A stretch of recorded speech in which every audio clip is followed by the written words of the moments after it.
In this screencast, we're going to look at the function or activity of choice and how that can be most helpful to a course.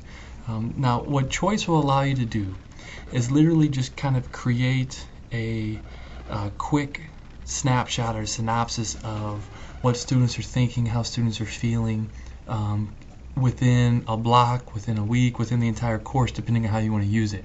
It's probably best used to kind of get a feel for where students are with their thought process, and that you can then make adjustments according to it. So it's kind of a small, quick mini survey, or a way to create kind of a mini survey to get some understanding or feedback.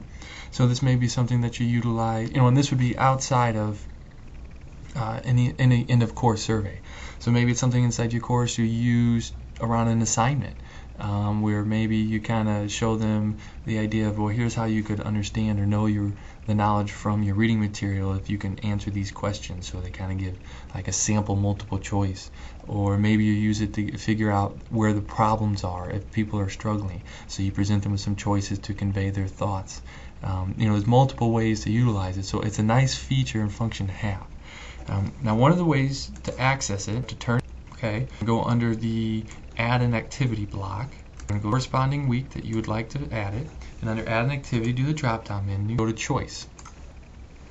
Now, similar to all the other screens, you're going to be given, and notice here, adding a new choice to topic. Okay, and there's the little icon for it, the little question mark there. That'll be the icon. Okay, so we want to give it a name. Alright. And again, if it's built into your syllabus, make sure things match up as far as name and text. So this would be where you would pose the question or the section that they need to think about before they make the selection of their answer. Okay. So what do you think of Moodle?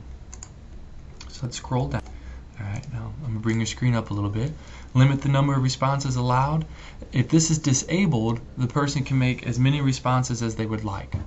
Okay, if this is enabled, you notice down here under choice 1, under limit, there's a 0. Okay, so say I want to allow one time that you can fill it out one time, or that you can pick that choice one time.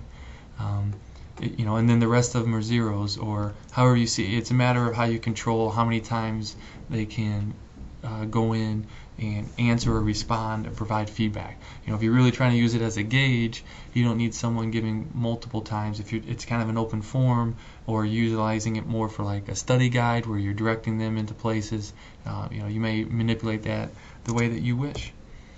So this is what will happen now, is that initially you'll have 4 or 5 choices, and that you would write the possible choice of an answer in, as far as what a student could answer, or a user in the course could answer. So, I love it. I can't stand it. It's okay.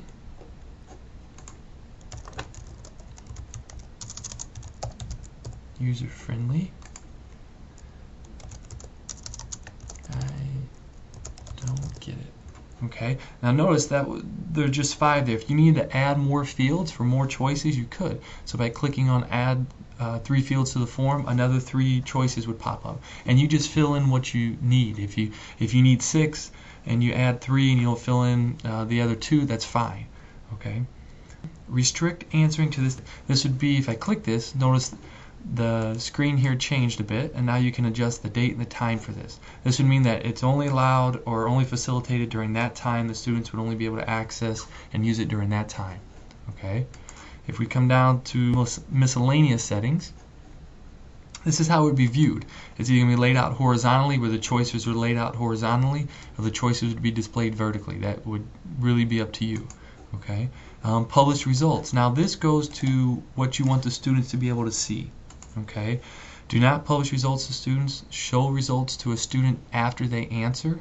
Show results to students only after the choice is closed, so that if you have the date set to where it closes after a certain date and time, they wouldn't be able to see the results until after that. Or always show results to students.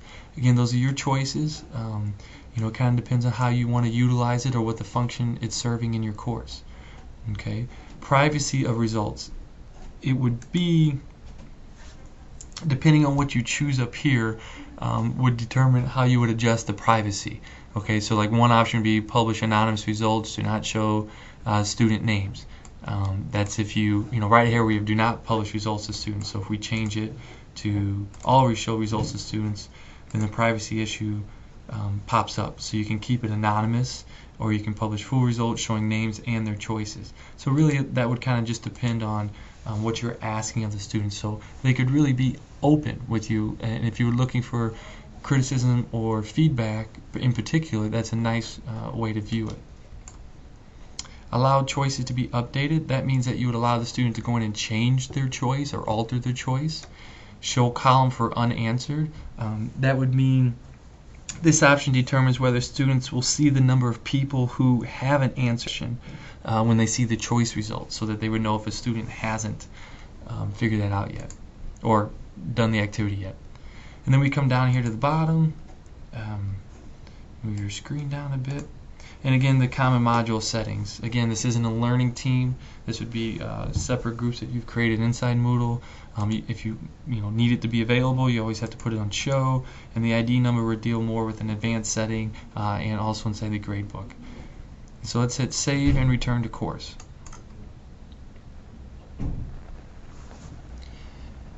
And eventually we will return to the course. I hope. Alright, if I scroll, there's my choice icon, right? And so if I click on it, the screen should refresh, and here's how it looks. Here's the text we have at the top. What do you think of Moodle? Okay. And I love it, I can't stand it, it's okay, user friendly, I don't get it. This choice is full and there are no available spaces. Alright, meaning that there's no extra spaces. I used all 5 of the spaces. Okay. Notice over here we have 0 responses, to where as an instructor you go in, you could click on this to view the responses, but at this point in time we have 0 responses. You could also update the choice if needed. That's a function you would have from here. Now if we scroll down under the form that says responses, okay, we would be able to get results. If someone had taken it and answered, we'd know how many said I love it, I can't stand it, it's okay, user friendly, I don't get it. We know how many folks had taken. We know the limit as far as the amount of times that we had set the limit to 0, so we would know if they had answered multiple times, how many times people offered multiple answers, so you'd be able to see that as well. And so you'd get a sense as far as